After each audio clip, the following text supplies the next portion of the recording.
what problem does self-care solve? We know that all practices have a problem that they solve.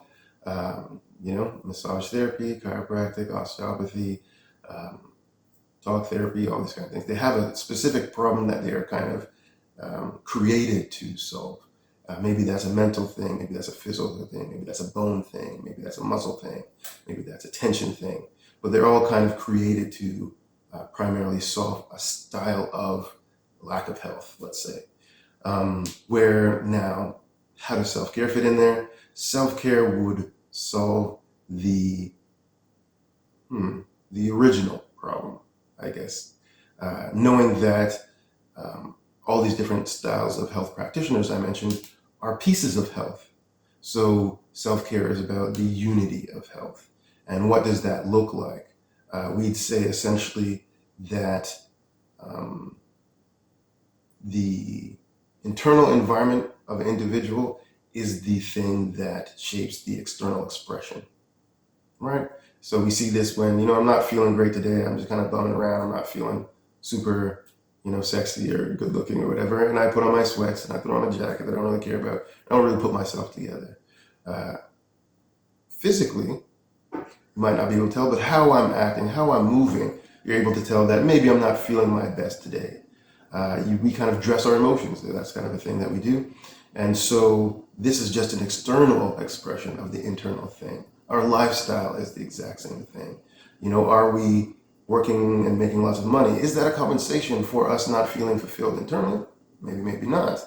If it is a compensation, we must stop this thing before it causes too much of a loss of our potential for health. Right? This is the person that gets burnt out completely, has to switch careers. There was a lot of energy that went into that, and therefore we don't want to take that path. So that being said, we are restoring the right balance to the emotional system in self-care, therefore allowing us to be kind of at peace with the things that we're taking on, the things that we're doing, to do things that are beautiful for us, not necessarily to make an impression or make a wage or make a difference that is not our difference to make, essentially. So when self-care takes things on, it is the original, I'd say, health challenge. Health is that if we put things before self, we might find ourselves in a sticky situation and therefore compromise health. But if we do know how to take care of ourselves using this self-care thing, there are certain decisions that we would not make. There's certain actions we would not take. There's certain words we would not say. There is definitely more things that we would play. Nothing around it. So knowing this, it is about orienting the person in an environment that supports them and their health. And this is the problem or challenge that self-care takes on. And to do that, we have to remove the blocks that stop us from achieving this. We'd say that the body is always trying to heal itself. We get a cut, the cut heals. We get stressed out, we take a break from stress.